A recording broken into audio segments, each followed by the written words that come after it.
Hi, welcome back to the HR Headroom podcast, brought to you by HRCI Nigeria and powered by Certification Edge. I'm your host, as always, Audio and Sigwe Emike.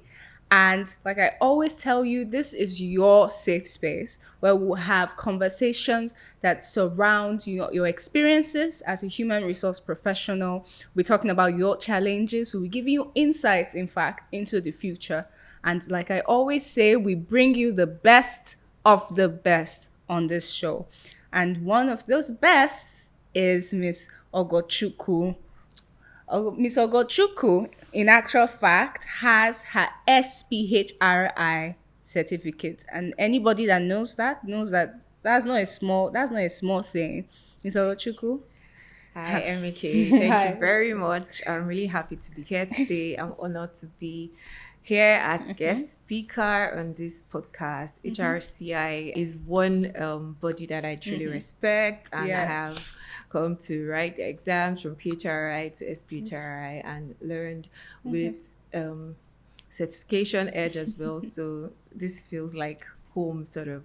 So I'm happy to be here. Thank you very much. It does feel like home. I'm actually getting very comfortable because I'm ready for the conversation we're about to have. Thank you. Right?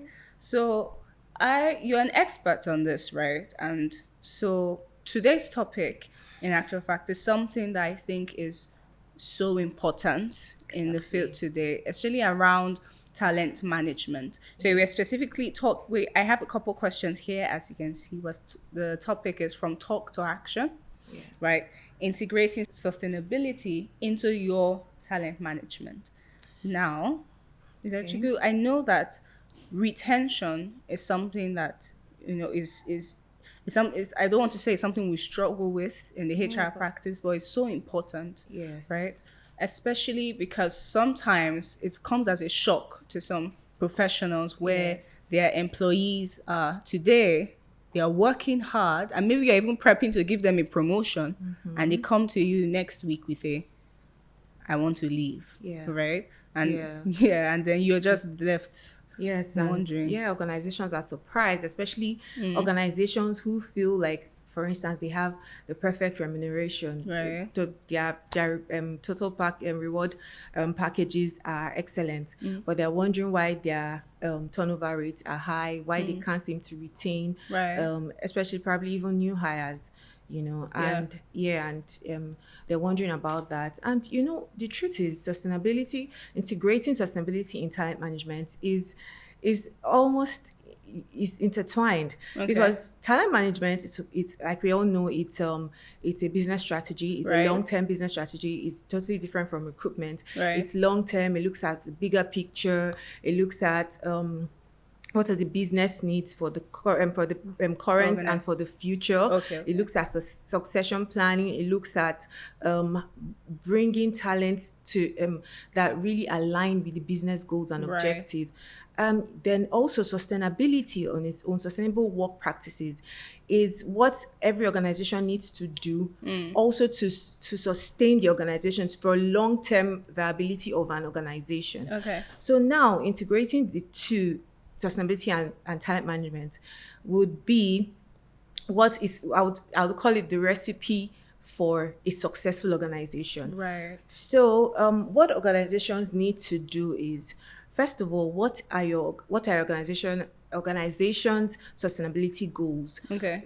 How do you infuse sustainability into your organization goals? Then you now look at so you've defined these are our sustainability goals. These are the things we want to achieve. Yes. Then you infuse them into your business strategy. While these goals are defined, you infuse into your business strategy. Then when this is infused into your business strategy, you now Right. go ahead to infuse it into your talent management practices. So when you analyze, okay, so this is what we want to do, then you Yes. now go and say, do we have the talent? So you do like a talent need analysis. Okay. You could use skills audit. You could use competency framework. So you realize, okay, what talents are we looking for to achieve these goals, okay, you look inwards first, because I believe in looking inwards. Right. So you look inwards and then you also look outwards. What kind of people are we going to be recruiting? What kind of people are we going to bring into the organization Right. that align with With these goals goals that we have. these sustainable goals. Okay. Then also as an organization, for you to attract, because we're talking about retention and reducing turnover, right? Right. So how do you attract and retain people with talents that align with those goals, or make your organization make your organization a sustainable organization? Yeah. It's Yeah, pardon me. I just, because that's what you've said is so far is actually so important. I think what you've done right now is that you have broken, you know, the idea of sustainability and the Yes. idea, talent management. You've broken Yes. it down for us and you've told us how we're supposed to start. But I want us to streamline the conversation a bit into very specific questions, right? Okay. Oh, sorry, specific answers, pardon me. In the sense of, for example, this sustainable practices, Yes. right?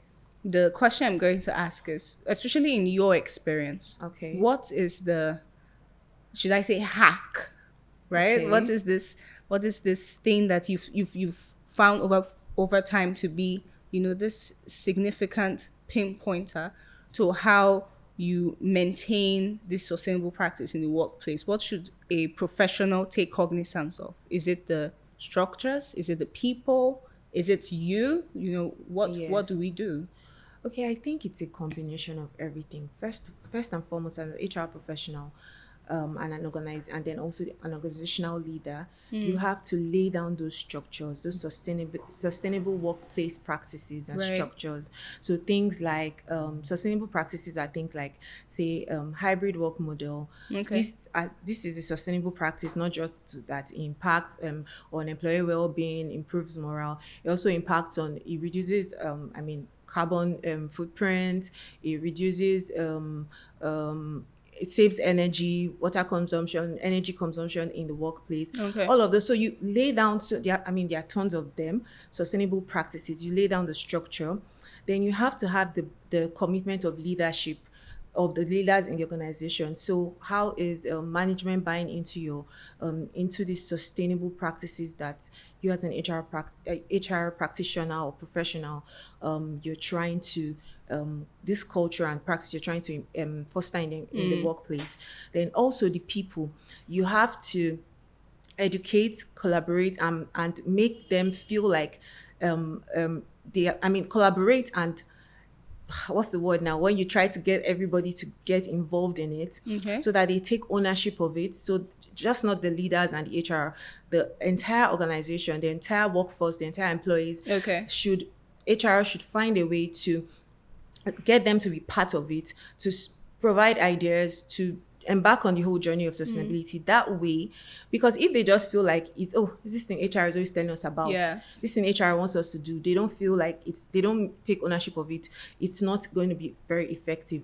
But if HR carries everyone along, carries employees along, and then make everyone part of this whole process, Right. people would take ownership of it, and it will be more effective and long term. So I think it's a combination. The hack will be a combination of everybody, HR professional knowing what to do, knowing how to put together this workplace sustainability workplace culture, Okay. and then getting the buy-in and commitment of the leadership of the organization, and also carrying every other employee around and making them own it. Yeah. And yeah.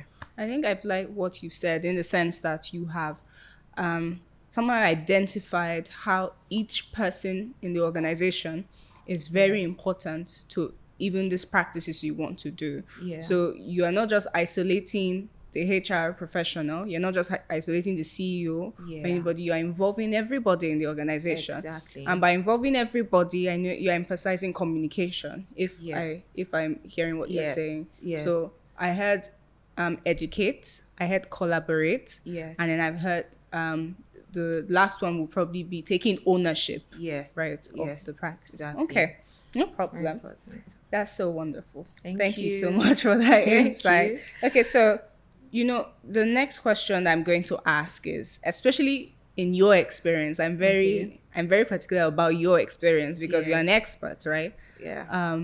What hindrances have you noticed? And when you're trying to implement like sustainable practices, what have you particularly noticed as a roadblock? Okay, there are a couple of them. The first I would say is resistance to change. Most times people don't want to change. People don't want to do things differently. Right. Even though they know, I mean, they hear is good, but people just we generally human beings Just resist don't like change, don't change. like change. And so that's one of the roadblocks. And then another I would say is about education and awareness. So we talk about sustainability, and whilst we as HR professionals, a lot of us know about this and the importance and imperativeness of sustainability in the workplace. Employees most times don't really know. You'll be shocked. People don't know. They just hear about sustainability. They don't really understand how it affects them Them? as individuals, how sustainable work practices would affect them positively Okay. and even the organization. So that is awareness. So that, I mean, the onus it lies on HR Okay. to educate, create coaching and mentorship and sorry, not necessarily coaching and mentorship, but I mean educate the workforce Okay. about the positive and even the negative I mean effects of not having a sustainable Sustainable. workplace practice.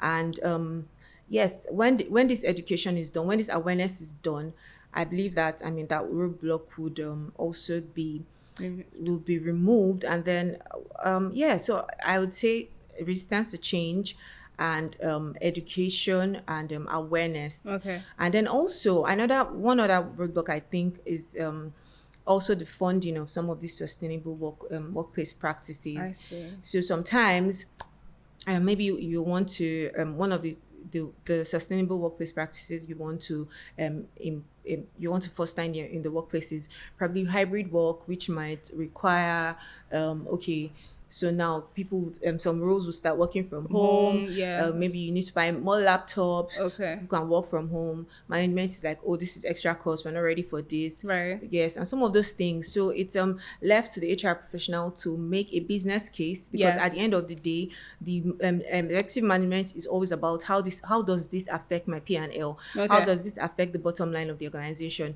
So HR has to make a business case on the real effect of these sustainable work practices Yeah. on the organization's P&L. So I mean, in my own experience, those are some of the things that I've had to do.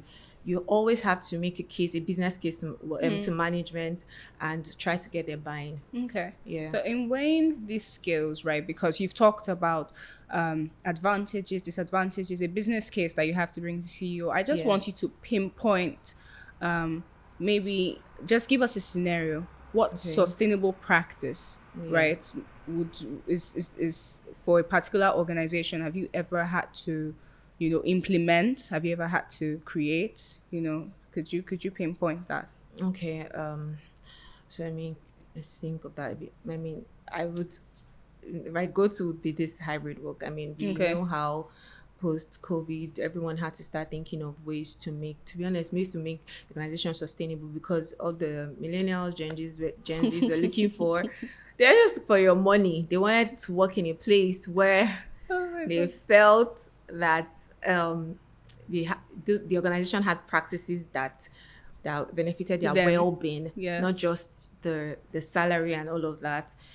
So yes, implementing that. Oh, why can't they come to the office? People would not work. People don't take work seriously. Yeah. How do we monitor? How do we know people are working? How do we measure? So it had to be okay, putting out a better structure for performance management, Okay. and also making a case for extra work tools, because it required extra work tools. We had to do away with all our desktops, most of our desktops, and most of all of that. Oh, So yes, we had to provide more better work tools, and also better performance management management. systems. Okay. So we had to buy a performance management system that was going to help to monitor performance At properly home. for, yes, at home, for those working from home. Okay. And also a bit of data allowances. So that also was an Yeah. extra cost. So presenting that to management was a bit of an uphill task, but I mean, I was able to get that. And to be honest, it improved it. Everybody knows that hybrid work, remote work, it improves retention, it improves employee well-being, it improves employee engagement. And those are some of the things, I mean, those are the major things that impact on retention rate and impact on turnover. Okay. But you've mentioned this, you know, when you mentioned millennial and Gen Zs, Yes. I always laugh because it seems like everybody's like, these Gen Z workers, what are they doing? Yeah, You know, I but know, already right? the Gen Z, they're entering into the market workplace. They're already Yeah. skeptical. When they're entering, they're already skeptical of what you're doing in the Yes. organization. They're like, all these old Old people. old people. What do they want us to do now? Because they're honest. You know, I will do the work. I will do the work in my stipulated time. Yes. And I will do the work as long as it also benefits my mental well-being. Exactly. Right. So they're not in for any. They are not to. They've seen enough. To be honest, I think it's not even only Gen Z. I'm a millennial. Yeah. I'm not an old millennial, please. But I'm a millennial. Yeah. And I know that the last job I took it. It wasn't necessarily because of the pay. Okay. The difference from the job I was doing before I took that, Yeah. the pay difference was very minimal. But I took it because this other organization had better workplace practices. Okay. I would say better sustainability, Right. sustainable workplace practices. And for me, that was what I was looking for a job that was going to enhance my mental well-being. Yes, my mental health and my mental well-being. So it's not only the Gen Zs, and I've had this conversation in the office several times, and a lot of people are like, see, if people remove this hybrid work, just forget it. I'm leaving. And a lot of all those people talking were millennials. Right. So it's not just the Gen Zs, to be honest. A lot of people want a job that gives them peace of mind, strengthens their mental health. Yeah, because the idea is, why do a work if I'm just going to be constantly exhausted? Yes. You know, doing it. Yes. And that actually reduces my productivity. Exactly. Right. But let's zero that in, right?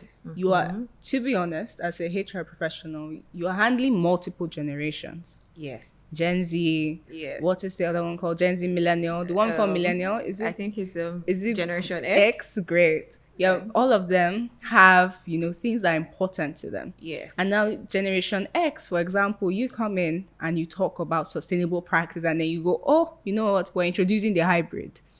You know, how would you handle skepticism when that happens, especially because one part of your organization will be like, yay, we're going home. Exactly. And then the other one is like, what do you mean? Like, what are you going to do? Yes. This is rubbish, you know. How are you handling? How would I be coming to work every day? I think it still has to do with education. Okay. So these guys need to, yes, they're Generation X. They used to come to work every day. I mean, they've always been used to that life. But you need to educate them how this would really impact. So in an organization where I worked, the head of audit, I would say he's a Gen X. Okay. But he loves hybrid work, you know, because he realized how much it reduced his traveling time, his commuting time. Especially in Lagos. And you know, and how much it has improved his physical health, you know. So, and he seems to be getting a lot of work done. He tells me how much he's getting a lot of work done while he's at home, you know. And you realize that even those Gen X people, most of them, they have kids who are not even at home. So they don't even have anybody disturbing them or any kid running around or something. I mean, especially for some people who are millennials So I think it's about education. Let them know the positives of it. I want to believe that even those Gen X people are reasonable. So let them know even though they are old, but I think they are quite reasonable, and it's about educating them. Let them know what it is for them and for the organization, and why we're trying to do these things for long-term viability of the organization. Because any organization who is not taking sustainability seriously right now is not. It's not planning to be a going concern. It doesn't plan to stay for long. Every business is operating or more or less to be in business forever. Yes. You know, so how do you want to be in business forever? You have to you have to imbibe sustainable workplace practices Right. in every aspect of your business. That's what I think. And you know, from what you said in the beginning about how your sustainable practices must be in alignment with the goals that you have Yes. in that organization, right? Yes. And also, you know, what you've said right now, I'm just like pinpointing things I've gotten, is if you want to last Yes. in the simplest word, if you want to Yes. last as an organization, if you want to have a future, you start from now. Exactly. And which is also why, let me look at you, which is also why your HR professional is absolutely important, because your HR Exactly. professional is the one, she or he is seeing the future Yes. from now. Yes. And so that's why they're establishing those And practices. championing it. Right. And Yes. championing it. Because no other person would do it, to be honest. It's HR that sets that structure, that sets that practice in the workplace. Yeah. So I think it's very important. Okay. And a Yeah. little hint is also why your HR professional should be an expert like Miss Ogochukwu, Yes. who has her SPHRI. You don't even know how big a deal that Hopefully to is. get GPHRI. But, you know. but you know what? I want to continue this conversation by understand that time is Yeah, I know. every Right? time is not an endless resource. Yes. So it's been wonderful speaking Thank to you, you, ma. Emike. I'm so glad we Thank got you, on Emike. this It's been conversation. nice. Yes, it's very important conversation for every forward-thinking organization. All right. Yes. Thank you so much. Thank ma. you very much, Emike. Thank you Okay. for having me. So, if you've liked this episode, make sure you find out more about what we are doing here at the HR Headroom podcast, powered by Certification Edge and brought to you by HRCI Nigeria. Thank you so much for listening to our conversation. Have a wonderful day. Have a wonderful day. Thank you.